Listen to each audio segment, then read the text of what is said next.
Olá, seja muito bem-vindo, seja muito bem-vinda ao Macro Review, o podcast de economia do C6 Bank. Eu sou a Nayara Fraga, do time de conteúdo, e hoje a gente vai falar do novo arcabouço fiscal e do câmbio. Quase 20 dias depois do anúncio das linhas gerais do novo arcabouço, a gente ficou conhecendo, enfim, os detalhes do conjunto de regras escolhidas para equilibrar as contas públicas do Brasil. O texto foi encaminhado ao Congresso na semana passada e ele trouxe como novidade algumas exceções à trava fiscal. No programa de hoje, a gente reflete sobre os pontos que mais chamam nossa atenção nesse projeto de lei e analisa o impacto que o arcabouço pode ter sobre o câmbio. A forma como o Brasil lida com suas contas públicas pode interferir no valor do real ante o dólar. Quer entender isso melhor? Então fica comigo até o fim que a gente vai explicar isso em detalhes. E no segundo bloco, a gente vai conversar sobre o PIB da China e os dados mais recentes de inflação no Reino Unido. Hoje é 24 de abril de 2023. Vamos nessa?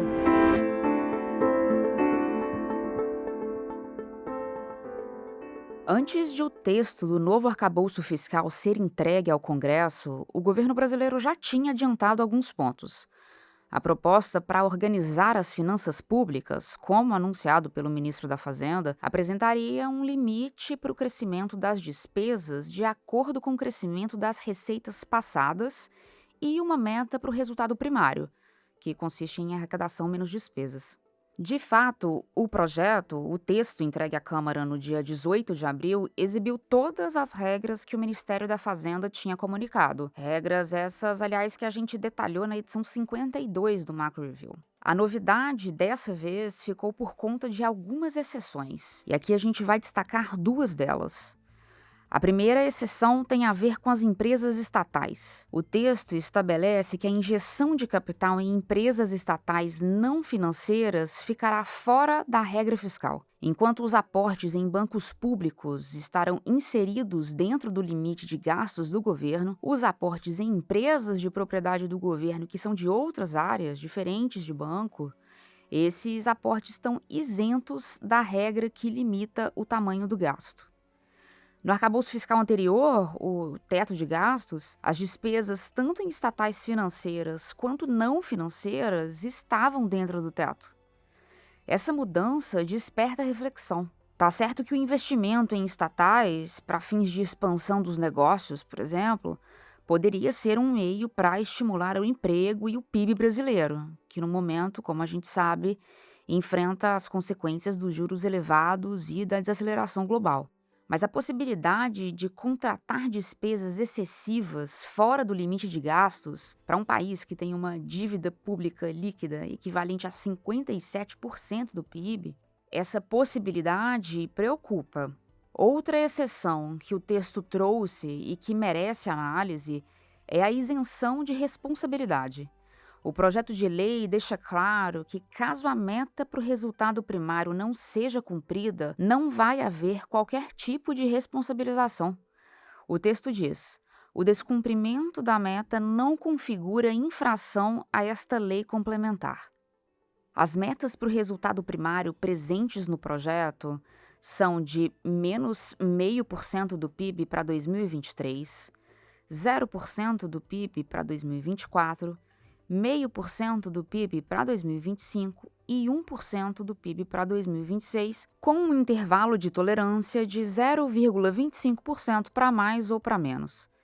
Se o resultado primário ficar fora dessa banda, o governo vai ter o dever apenas de segurar os gastos.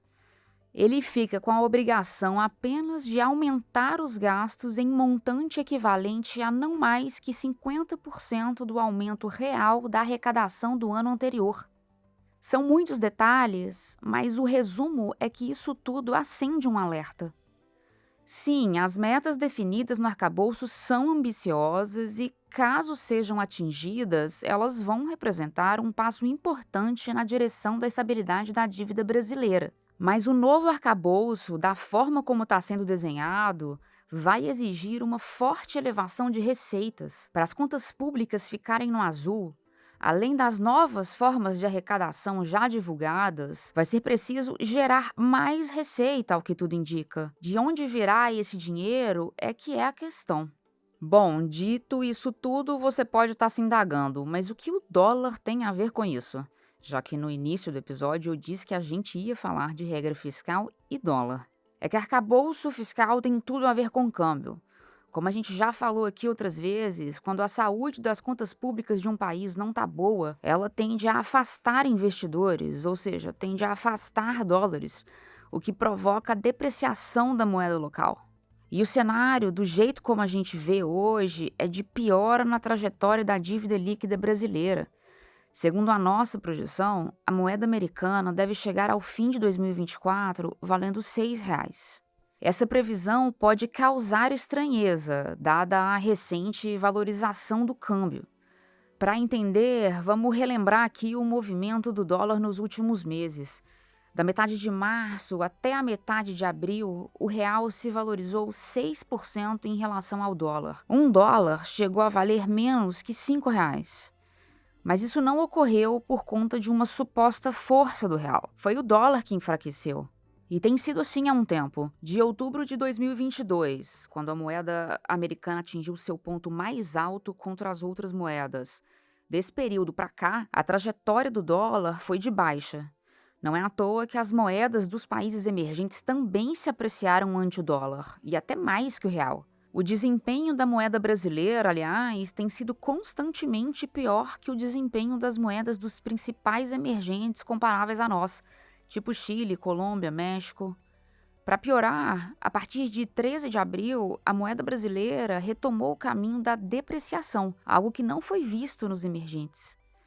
Olhando à frente, a gente vê que o cenário de baixo crescimento da economia global e a pressão sobre a dívida no Brasil não devem ajudar o câmbio. Não vai ser fácil para o real. Nossa perspectiva é de depreciação do real ante o dólar. E quem explica isso melhor para a gente é a Cláudia Moreno, economista responsável pela cobertura de Brasil na equipe econômica do C6 Bank.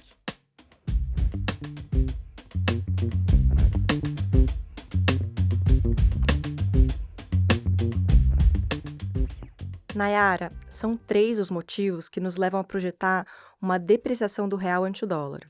O primeiro tem a ver com o dólar em termos globais, ou seja, o dólar versus as moedas de países e regiões desenvolvidas, como zona do euro, Suíça, Japão, Canadá. A gente acredita que o dólar deve ficar relativamente estável na comparação com essas moedas. Para entender melhor esse ponto de vista, basta olhar para dentro dos Estados Unidos.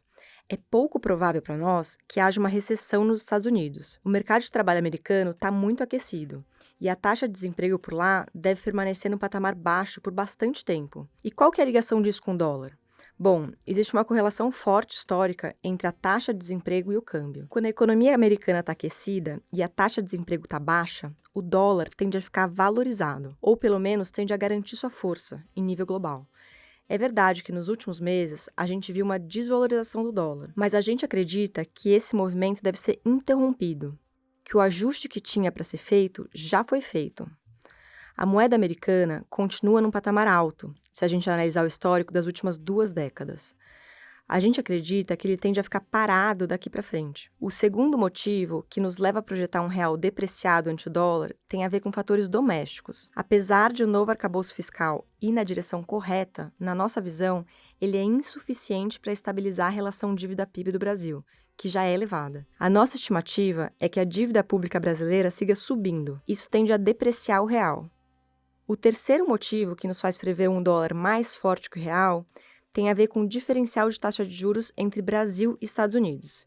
Enquanto para os Estados Unidos a gente espera mais uma alta de juros e depois uma estabilidade na taxa básica até meados de 2024, no Brasil, a Selic deve iniciar o ciclo de corte em setembro de 2023. Com isso, o diferencial de juros, ou seja, a vantagem que o Brasil hoje apresenta aos investidores que compram títulos públicos do governo brasileiro, vai diminuir, se a gente comparar com os títulos do Tesouro Americano.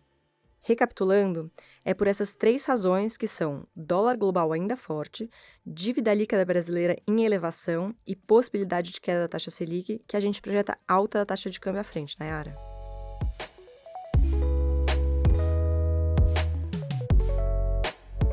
Agora a gente fala do PIB da China. Com o fim da política de Covid-0 e o alívio na epidemia, a economia chinesa tem recuperado bem o fôlego. Entre janeiro e março de 2023, o Produto Interno Bruto chinês cresceu 4,5% ante o mesmo trimestre do ano anterior, segundo o Departamento Nacional de Estatísticas da China.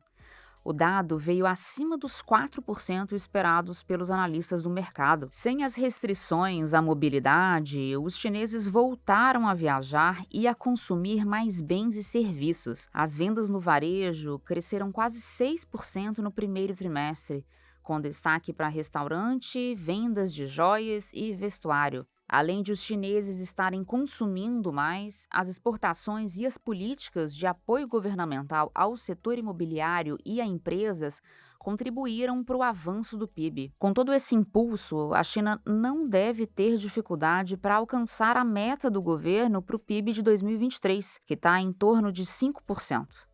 Mas existem dúvidas sobre a duração do fôlego dessa retomada econômica. O Departamento de Estatísticas da China alertou para uma possível desaceleração da economia chinesa ao longo de 2023. A recuperação ainda não está firme, como o próprio departamento disse.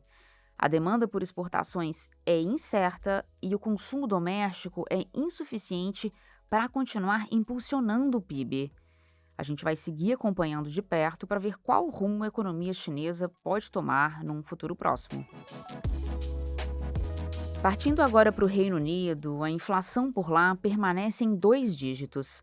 O índice de preços ao consumidor da região passou de 10,4% em fevereiro para 10,1% em março, no acumulado de 12 meses.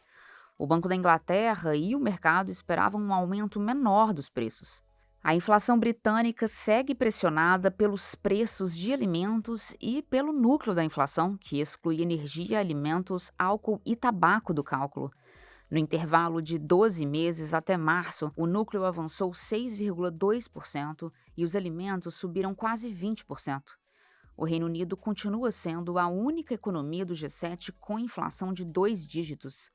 Esses mais de 10% do índice cheio da inflação representam um número maior que a inflação da zona do euro, por exemplo, que hoje está em 6,9% no acumulado de 12 meses. Uma das coisas que alimentam a inflação no Reino Unido é o mercado de trabalho aquecido, que pressiona os custos e faz os preços subirem. E o que isso significa para os juros no Reino Unido? Bom, o avanço persistente dos preços indica mais um possível aumento de juros em maio. Vamos lembrar que a meta de inflação dos britânicos é de 2%. Tá claro, então, que o Reino Unido ainda tem um caminho a percorrer até domar os preços.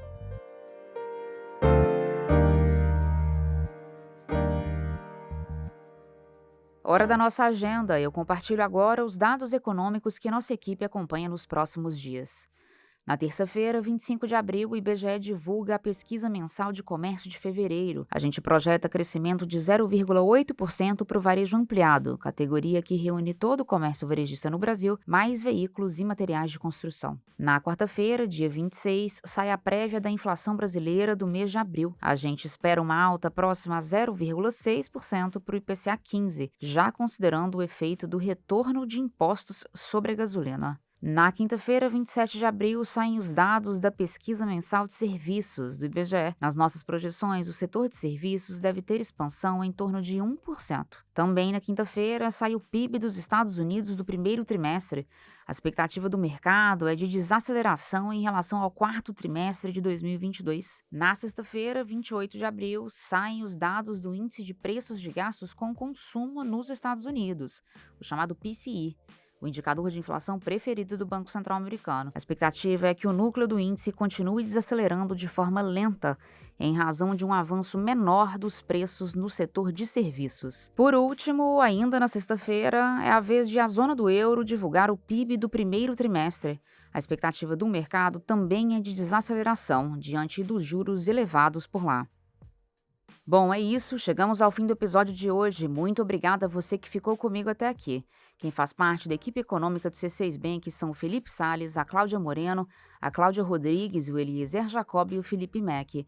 A produção e o roteiro são desse time todo, junto com Nayara Fraga e Malena Oliveira. A edição de som deste episódio foi de André Donato.